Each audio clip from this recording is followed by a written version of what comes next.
Bonsoir à tous et merci beaucoup d'être très nombreux pour suivre notre émission de ce soir. Je réponds directement à la question qui m'est posée. Beaucoup d'appels à tout moment. On m'a appelé pour me poser la question. Il dit, mais pasteur, vous aviez dit les 15, Kagame va quitter. Mais nous sommes les 15, Kagame n'a pas quitté.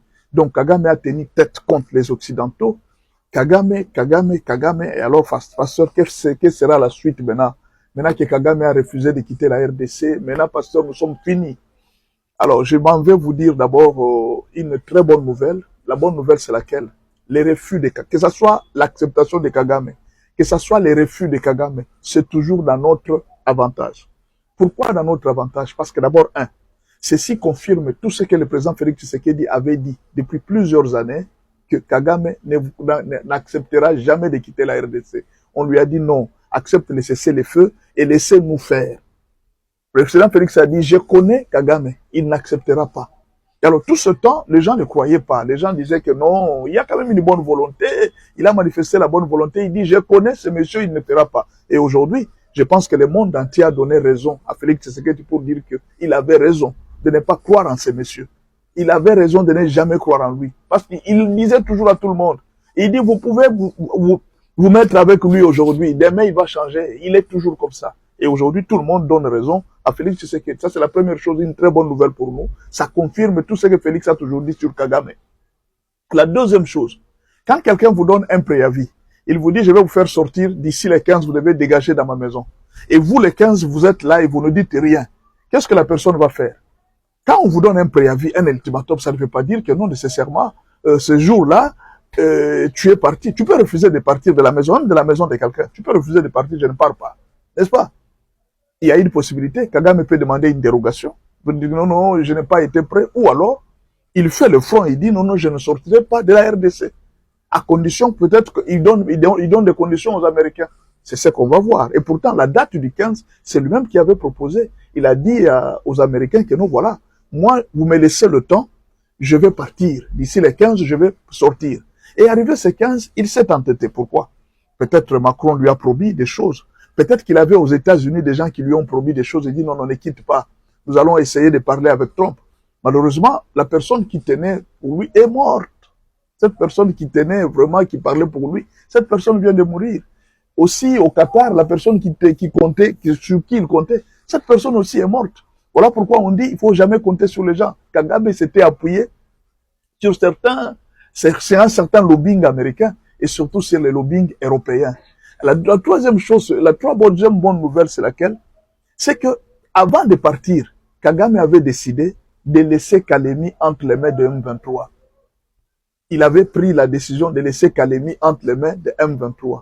Mais aujourd'hui, nous sommes les 15. Kagame, bien sûr, n'est pas parti. Mais il a décidé de laisser Kalemi entre les mains de M23. Et jusque-là, il faut reconnaître qu'ils n'ont pas réussi, comme ils avaient prévu avant les 15, d'avoir Kalemi et de foncer vers Lubumbashi et autres. Jusque-là, en tout cas, ils n'ont pas pu faire ce qu'ils étaient en train de faire. Bien sûr, on peut pas s'endormir sur ça. Et nous sommes toujours vigilants pour savoir qu'à Kalemi, là où ils étaient très sûrs que non, des 15, ils vont être à Kalemi et tout ça. Mais alors, une quatrième bonne nouvelle, c'est quoi? C'est l'engagement de la Russie aux côtés du Burundi. Cette donnée de la Russie a amené un autre mouvement pour la guerre en RDC. C'est-à-dire que c'est une façon de dire que la France est dedans. Et là, la guerre cesse d'être congolaise, elle devient de plus en plus une guerre internationale. Alors, la question que vous êtes en train d'attendre tous, qu'est-ce qui va se passer? Qu'est-ce qui va se passer? Vous le savez. Il y a près de 4 plans que les Américains vont faire. Le premier plan, c'est le plan de Savimbi. Savimbi, les Américains lui avaient dit d'entrer dans le processus normal de la démocratisation. Quand ils arrivent à l'approche des élections, Savimbi a demandé la présidence de l'Angola. Savimbi a demandé la présidence de l'Angola, donc on dit, mais on a dit à Savimbi, dit non, ça on ne peut pas faire ça, on ne peut pas te donner la présidence, vous venez à peine de commencer le processus, mais c'est Eduardo Santos qui doit continuer, vous faites les élections, c'est lui qui va gagner, lui a demandé qu'il soit président de la République. Si vous ne me donnez pas, parce qu'à ce moment-là, ils étaient partis, il y avait Lusaka 1 et Lusaka 2, ils sont partis en négociation, Savimbi a exigé que Eduardo Santos puisse lui laisser le trône et que lui devienne président de l'Angola. Et ça, Eduardo avait refusé. Et Savimbi s'était entêté contre ce que les Américains lui avaient dit, Qu'est-ce qu'ils ont fait par la suite? Ils ont été obligés de l'éliminer physiquement. Ça, c'est le plan Savimbi. Commençons avec le deuxième plan, c'est le plan Mobutu. Le plan Mobutu, on avait dit à Mobutu de quitter et de laisser le pouvoir. Notamment quand il y avait des élections, de démocratiser les élections et tout ça. Et les Américains avaient laissé Mobutu au début des années 90. C'est là qu'ils avaient laissé Mobutu. Mobutu a résisté pendant 7 ans. Vous comprenez?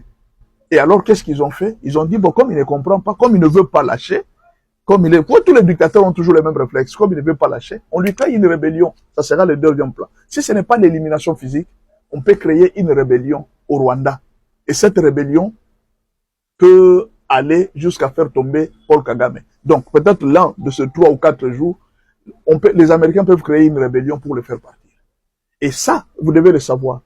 Les Américains, quand ils vous disent que non, il va quitter les 15, ne croyez pas que les Américains se taisent, ils croisent les bras pour attendre ce que tu vas faire. Non, ils préparent déjà le plan. Et s'ils ne quittaient pas, voici ce que nous allons faire. Donc, il y a déjà un plan qui a déjà été préparé par la CIA parce que Kagame ne peut pas ridiculiser une grande puissance comme les États-Unis. Et alors, le troisième plan, le quatrième plan que les Américains peuvent faire, c'est le plan Maduro. À Maduro, on lui avait donné un ultimatum lui aussi, comme on a donné à Kagame. On lui avait donné beaucoup de temps pour qu'il puisse s'amender par rapport aux États-Unis. Maduro s'était entêté, il s'était entêté contre les Américains. C'est ainsi qu'ils avaient utilisé le plan Maduro. Ils sont venus les capturer chez lui à la maison. On l'a pris et puis on est parti avec lui aux États-Unis. C'est un plan que les Américains peuvent utiliser. Et le dernier plan, qui peut être plausible, c'est d'activer la guerre, la guerre entre la RDC et le Rwanda. À ce moment-là, la RDC peut déclencher, parce que jusque-là, le président Félix Tshisekedi n'avait jamais opté pour la guerre, pour attaquer les Rwandais ou même faire du mal au Rwanda dans son propre territoire. Le Rwanda n'a jamais subi ça. C'est pourquoi le Rwanda est tranquille, Kagame est très tranquille, parce qu'il n'a jamais subi la guerre dans son propre territoire. Mais alors, le cinquième plan pourra être de faire la guerre dans le territoire rwandais. C'est le plan que la MONUSCO est en train de craindre parce qu'il peut y avoir un grand nombre de morts. C'est le plan que la MONUSCO est en train de craindre. Alors, ils sont obligés de dire à Kagame de quitter la RDC. S'il ne quitte pas, le plan sera la guerre contre le Rwanda. Le Rwanda, la RDC et le Burundi vont finalement fusionner leurs forces pour attaquer le Rwanda et la guerre sera dans le territoire rwandais. Et c'est ce que Kagame est en train de chercher. Peut-être il attendait ça pour devenir le héros. Et peut-être avec ça, parce que c'est ce qui l'a aidé aujourd'hui, cette pitié internationale, c'est ce qui l'a aidé aujourd'hui à être ce qu'il est. Attendons voir, peut-être c'est l'un des plans qui peuvent se réaliser ou ne pas se réaliser. Nous sommes en train d'attendre voir. Alors, une dernière chose, beaucoup de gens m'ont posé la question, qu'est-ce qu'ils sont partis faire les soldats congolais? Ils sont descendus à l'aéroport de Goma avec la MONUSCO. En fait, la question, je vous réponds, c'était juste pour la surveillance du cessez-le-feu, d'après ce que la MONUSCO avait prévu. Mais au fait, c'est aussi un autre plan des Américains qui est caché, qui n'est pas encore révélé. Donc, attendez-vous à tous ces 5 plans qui peuvent arriver, soit l'élimination physique de Kagame, ou soit on va créer une rébellion dans son propre pays, ou soit ils peuvent venir les prendre et les capter, ou alors on va renforcer la RDC et le Burundi pour faire la guerre à l'intérieur du Rwanda. Alors ce sont des possibilités. La CIA peut aussi l'éliminer physiquement. On ne sait pas ce qui va se passer. Mais en réalité, les Américains, on ne sait pas ce qu'ils vont faire. Ils ont toujours eu leur plan. Mais au moins, il y a une chose. Kagame ne peut pas humilier une puissance comme les États-Unis. Ils ne peuvent pas accepter de se faire humilier par Kagame. Ça, c'est déjà quelque chose de très bon. Pour nous, Congolais, nous pouvons dire au moins, là, nous pouvons avoir le feu vert. Parce que le président Félix Tshisekedi a utilisé tous les moyens. Il est temps peut-être que le président Félix Tshisekedi et le président Ndayishimiye activent les derniers plans qui n'avaient pas encore été activés pour inquiéter Kagame dans son propre territoire. Quand lui bombarde en RDC, il n'a jamais reçu de bombes. Kigali, c'est un petit pays. On peut commencer la guerre le matin à Kigali. D'ici 12 heures, on est dans la capitale. Parce que c'est un petit pays et la route est très bien asphaltée. Chez nous, ce sont des forêts. C'est difficile d'arriver dans la capitale, il n'y a pas de route. Mais chez nous, il a bien arrangé les routes. C'est-à-dire pour atteindre Kigali, ce n'est pas un problème difficile. C'est très facile pour atteindre. De Goma à Kigali, c'est moins de temps. On peut facilement faire tomber Kigali dans peu de temps. Mais alors, cette option-là, la RDC ne l'a jamais prise. Et peut-être quand la RDC va la prendre, Kagame prendra des choses très au sérieux. Merci beaucoup à vous qui me suivez. Soyez calmes. tout est sous